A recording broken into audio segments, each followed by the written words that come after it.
Hello મિત્રો, કેમ છો? મજામાં? આજે આપણે બાળકો માટે ઇડલી બનાવવાની છે. તો સૌથી પહેલાં આપણે 8 કલાક દાળ ચોખા પલાળી દીધા હતા. તો મોટો એક વાટકો દાળ લીધી હતી અને સામે 3 વાટકા ચોખા લીધા હતા, 1 ચમચી મેથી લીધી હતી અને 5 પાણી ધોઈ અને આપણે સરસ મજાનું પલાળી અને રેડી કરી દીધું છે. કમસે કમ 8 થી 10 કલાક પલાળવાનું છે. તો આપણું સરસ મજાનું પલળી અને રેડી થઈ ગયું છે. તો આપણે આનું ખીરું બનાવવાનું છે. અડદની દાળ, ચોખા અને મેથી દાણાનો ચાર લીધો છે. એના અંદર આપણે આવી રીતના 2 ચમચા નાખી અને પીસી અને બેટર રેડી કરી દેવાનું છે. પાણી આપણું આ છે પલાળેલું, એ જ લઉં છું. ઢક્કન ઢાંકી દેશું અને સરસ એને પીસી લેશું. મિત્રો, તમે જોઈ શકો છો બહુ સરસ મજાનું પીસી અને મેં રેડી કરી દીધું છે. આવી રીતના ચેક કરી લેવાનું, થોડું એવું દરદરું રાખવું છે આપણે. હવે આપણે જે મોટું તપેલું લીધું છે, તપેલાના અંદર નાખી દેવાનું છે. બધું જ ખીરું આપણે આવી રીતે બનાવી અને રેડી કરી દેવાનું છે. હવે આપણે વચ્ચે તમને બતાવી દઉં, મેં 250 ગ્રામ એટલું દહીં લીધું છે. ખાટું દહીં છે, એ આપણે દાળ ચોખાના અંદર નાખી દઉં છું. થોડુંક એવું આપણે આનું પાણી નાખી દઈશું. હવે આપણે પીસી લેશું.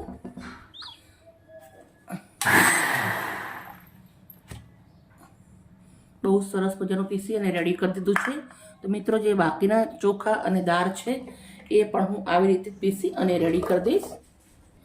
મિત્રો, ઘણીવાર ઇડલી બનાવવી હોય, ઢોસા બનાવવા હોય, અપમ બનાવવું હોય, તમારે કંઈ પણ જાતની વેરાયટી બનાવવાની હોય, તમે આનાથી આ એક જ ખીરાથી અપમ બનાવી શકો, ઢોસા બનાવી શકો, ઇડલી બનાવી શકો, ઢોકળા બનાવી શકો, લાઈવ ઢોકળા બનાવી શકો.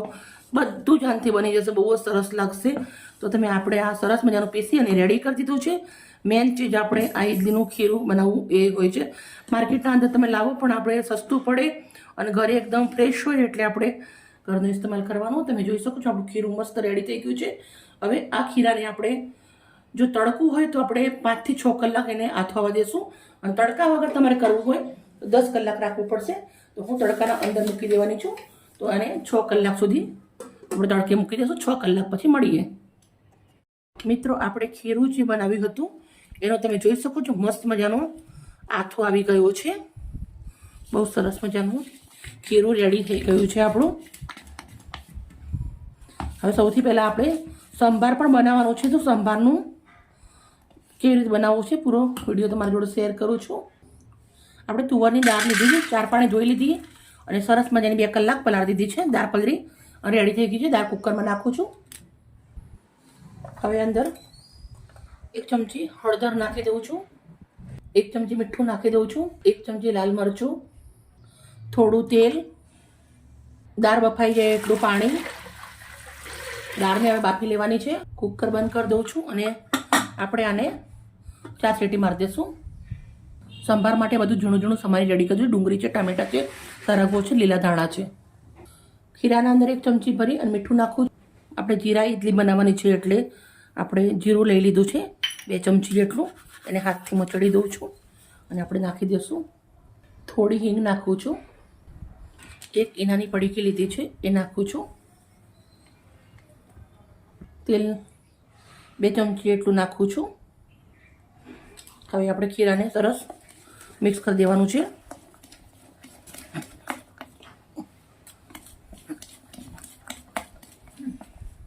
મેં પ્લેટના અંદર આવી રીતે થોડું થોડું સિંગ તેલ લગાવી દીધું છે ઇડલી ચોટે ના એના માટે.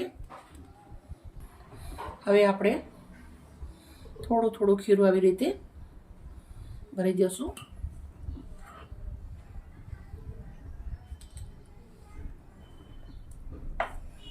મિત્રો, ઇડલી બધા બનાવતા હોય છે પણ એકવાર મારી રીતે બનાવજો, બહુ જ સરસ બનશે. એક ઢોકળિયાની અંદર પાણી ગરમ મૂકી દીધું છે. તો આપણું પાણી ગરમ થઈ રહ્યું છે. તો હવે આપણે જે પ્લેટ છે ઇડલીની એ મૂકી દઉં છું.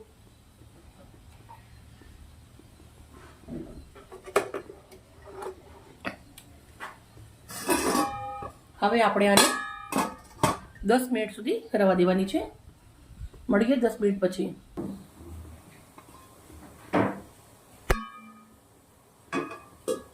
મિત્રો, તમે જોઈ શકો છો આપણી ઇડલી સરસ મજાની થઈ ગઈ છે.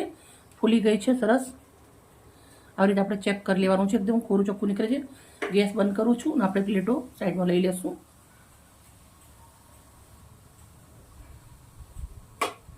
બંને પ્લેટ રેડી થઈ ગઈ છે.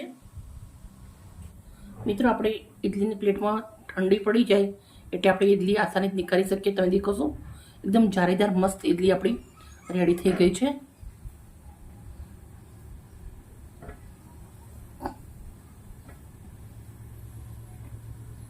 બધી આપણી ઇડલી આવી રીતે રેડી થઈ ગઈ છે. તમે જોઈ શકો છો બહુ જ મસ્ત મજાની બની અને ઇડલી રેડી થઈ ગઈ છે. બધી ઇડલી આપણે આવી રીતે બનાવી દેવાની છે. 2 પ્લેટ મેં ઇડલી ઉતારી લીધી છે. બાકીની ઇડલી પણ હું આવી રીતે ઉતારી રેડી કરી દઈશ. ઢોકળા બનાવતે મને પાણીને ખાવી છે.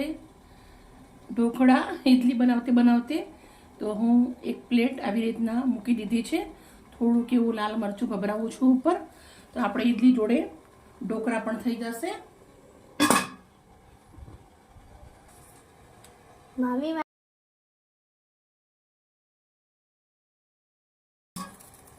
જો આપણે પાણીમાં સરસ મજાના ઢોકળા રેડી થઈ ગયા છે.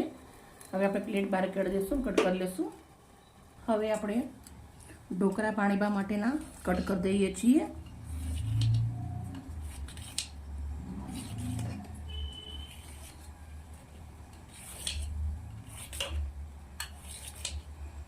મિત્રો આપણે ઇડલી બનાવી છે, પણ છોકરાઓને કંઈક નવું ખાવું હોય એટલે આપણે એક નવું ટ્રાય કરતા રહીએ. આપણે આવી રીતે ઢોકળા પણ બહુ જ સરસ બન્યા છે. એટલે મિષ્ટી ખાજે કેવું બને છે? સારું બને છે. મિત્રો મેં દાળ બાફી અને સરસ રેડી કરી દીધી છે. હવે આપણે સંભાર રેડી કરવો છે. તો સંભાર કેવી રીતે કરવો છે એ હું તમને વધારે મરચું મીઠું હળદર નાખી દાળ બાફી રેડી કરી દીધી. દાળને સાઈડ કરી દીધું. સંભારનો મસાલો વઘારશું. મિત્રો આપણે એક થાળી લીધી છે, એક છાણી લીધી છે, દૂધીનો કટકો લીધો છે, 2 નાના રવૈયા લીધા છે. સંભારના અંદર નાખવાનું છે, પણ આપણે લાસ્ટમાં છીણવાનું હતું એટલે બાકી રાખ્યું હતું. બીજું જૂનું બધું સમારી લીધું છે. દૂધી આપણે આવી રીતે છીણી અને લઈ લેશું. દૂધી મેં છીણી લીધી છે. હવે આપણે રવૈયા 2 લીધા છે, એને પણ આવી રીતે દૂધી ભેગા છીણી નાખવાના છે. દૂધી અને રવૈયા છીણી રેડી કરી દીધા છે. કઢાઈ લીધી છે. કઢાઈના અંદર મેં સિંગ તેલ 1 વાટકી એટલું ગરમ મૂકી છે. 100 ગ્રામ એટલું તેલને સરસ ગરમ થવા દેશું. તેલ મસ્ત ગરમ થઈ ગયું છે. રાઈ અને જીરું નાખું છું. હિંગ નાખું છું. ઝીણી સમારેલી ડુંગળી બનાવું, વાટેલું આદું અને લસણ 2 ચમચી. ડુંગળી થોડી કાતળી લેશું આપણે તેલના અંદર. ડુંગળી લસણ આદું મસ્ત સાંતળી લેવાનું છે. ડુંગળી લસણ સરસ સંતળાઈ રહ્યા છે. તો હવે આપણે જે બટાકા ઝીણા સમારેલા છે એ નાખી દઉં છું. 1 ચમચી મીઠું નાખી દઉં છું, બટાકા જલ્દી ચડી જાય. 1 ચમચી હળદર. સરગવો મેં લીધો છે, એને આવી રીતના છિલકા નીકાળી દીધા છે, એને નાખી દઉં છું. સાથે આપણે ટામેટા સમારેલા છે એ નાખી દઉં છું. હવે આપણે સરસ મિક્સ કરી દેવાનું છે અને બટાકા ચડે ત્યાર સુધી આને સાંતળી લેવાનું છે. સૌથી પહેલાં જે ખમણેલી દૂધી છે, રીંગણા છે એ દાળમાં નાખશું. દાળને કુકર મૂકી દીધું છે. જે આપણે રીંગણા છીણેલા છે અને દૂધી નાખી દેશું અને આપણે સરસ પહેલાં ઉકળવા દેશું. અને મસાલા પણ થોડા કરવાના છે, પણ જ્યારે સંભાર નાખીએ પછી મસાલા કરીશું આપણે. મેં કોકમના ફૂલ ગરમ પાણીના અંદર પલાળી દીધા હતા, 5 નંગ એ નાખ્યા છે.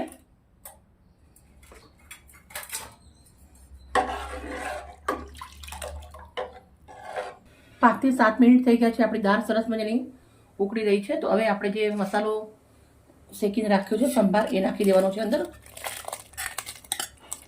બધો સંભાર અંદર નાખી દેશું.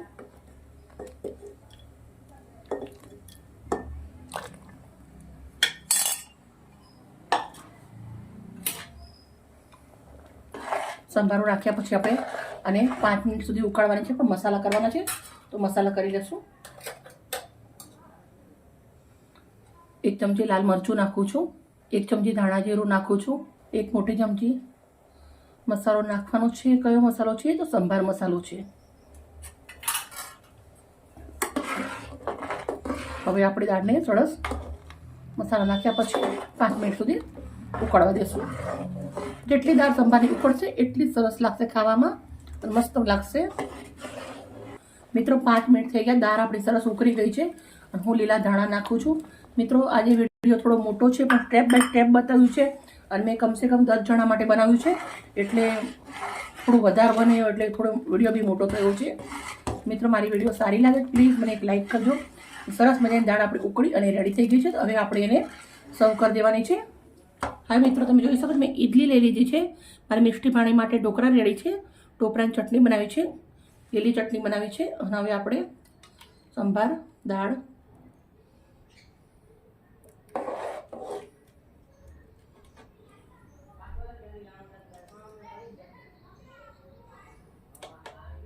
મિત્રો તમે જોઈ શકો છો આપણું સરસ મજાનું ઇડલી ઢોકળા ટોપરાની ચટણી લીલી ચટણી સંભારો બધો જ બની રેડી થઈ ગયું છે. મિત્રો મારી વિડીયો સારી લાગી હોય તો પ્લીઝ મને લાઇક કરજો, દોસ્તોને શેર કરજો.